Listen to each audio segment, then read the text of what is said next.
త్వరలో పెండింగ్ డిఏలు PRC CPS 317 GO సమస్యలు పరిష్కరిస్తాం. ప్రభుత్వ ఉద్యోగులకు సీఎం రేవంత్ రెడ్డి హామీ. ఎంప్లాయీస్ స్వేచ్ఛగా పనిచేసుకోవచ్చు, స్వేచ్ఛే మా 7వ గ్యారంటీ. కేసీఆర్ ఆత్మాహుతి చేసుకుంటానన్న కోదండరాంను ఎమ్మెల్సీ చేస్తాం. గత ప్రభుత్వంలో 10 ఏళ్ల పాటు ఉద్యోగుల సమస్యలు వినే దిక్కులేదు. సమస్యలపై చర్చించేందుకు కేబినెట్ సబ్ కమిటీని వేశామని వెల్లడి. ఉద్యోగ ఉపాధ్యాయ సంఘాలతో సమావేశమైన సీఎం. ప్రభుత్వ ఉద్యోగులకు సంబంధించిన పెండింగ్ డిఏలు, పిఆర్సీ, సిపిఎస్ 317 జీవో సమస్యలు అన్నింటినీ పరిష్కరిస్తామని సీఎం రేవంత్ రెడ్డి ప్రకటించారు. వీటిపై సోమవారం కేబినెట్ భేటీలో చర్చించి నిర్ణయం తీసుకుంటామని చెప్పారు.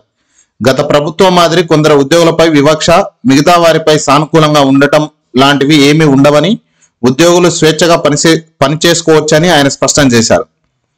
తమ 7వ గ్యారంటీ స్వేచ్ఛేనని తెలిపారు. మాజీ సీఎం కేసీఆర్ అడ్డుకున్న కోదండరాంను ఎమ్మెల్సీ చేస్తామని ఆయన తేల్చి చెప్పారు. కేసీఆర్ అడ్డం పడ్డా ఆయన ఆత్మాహుతి చేసుకుంటానన్న గవర్నర్తో మాట్లాడి కోదండరాంను ఎమ్మెల్సీ చేసే బాధ్యత మా కేబినెట్ తీసుకుంటుంది అని సీఎం రేవంత్ రెడ్డి ప్రకటించారు. కోదండరాం కౌన్సిల్లో ఉంటే కౌన్సిల్కే గౌరవం అని చెప్పారు. వివిధ శాఖల్లో ఉన్న 1100 మంది రిటైర్డ్ ఉద్యోగుల కొనసాగింపుపై త్వరలో నిర్ణయం తీసుకుంటామన్నారు. ఆదివారం జూబ్లీహిల్స్లోని ఎంసీఆర్ హెచ్ఆర్డీలో ఉద్యోగ ఉపాధ్యాయ సంఘాలతో 3 గంటల పాటు సీఎం రేవంత్ రెడ్డి సమావేశమయ్యారు.